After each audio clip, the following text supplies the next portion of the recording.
Hold on, Frank. Uh, Sorry. Hi, I'm Frank Bonner with the Tulsa World, and I'm joined by Eric Bailey, the OU beat writer, and I'm the Oklahoma State beat writer. We're here discussing the upcoming Bedlam game. And Eric, what do you think some of the keys to success for OU is going into this Bedlam on Saturday?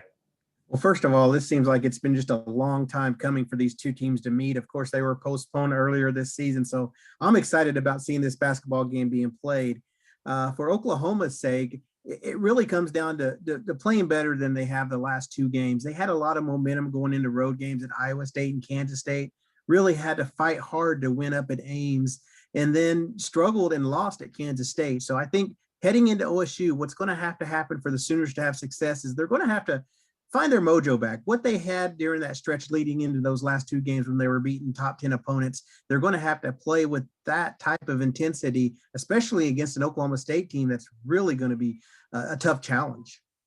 Yeah, Oklahoma State, is riding high right now after that Texas Tech win. And I think what's most important for them is when you look at Caleb Boone and Matthew Alexander Moncrief, they played really well for them inside down the stretch. And what that does is it opens up more room for the guard play. And so I think OSU really needs to focus on being assertive inside, and that allow for, Avery Anderson to do what he does, Cade Cunningham to do what he does. But I really think they need a strong inside presence.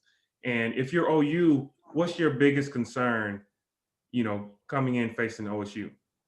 Well, of course, it's Cade Cunningham. You're going to really, I don't think you can stop him, but you really have to make life tough for him as much as you can. He's such a special player, though. That's easier said than done. And then you mentioned the inside game, something in Oklahoma. They played small ball this second half of the season. They've gone with four guards and Brady Manick in the middle. And he gives up a lot of size when he does play defense. So, and that really showed a deficiency in the loss at Kansas State because they had a hard time guarding in the post. So I think if you're Oklahoma, you try to slow down Cade Cunningham as much as possible.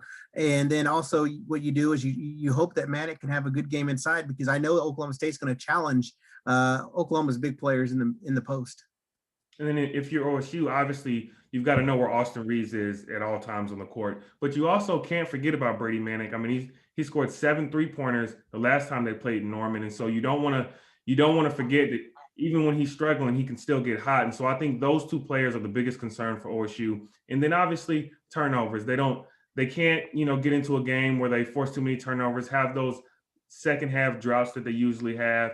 And so I think those are your biggest concerns for OSU. And then my last question for you is, what do you think the significance is going to be for these teams, knowing that they have to play, just 2 games later?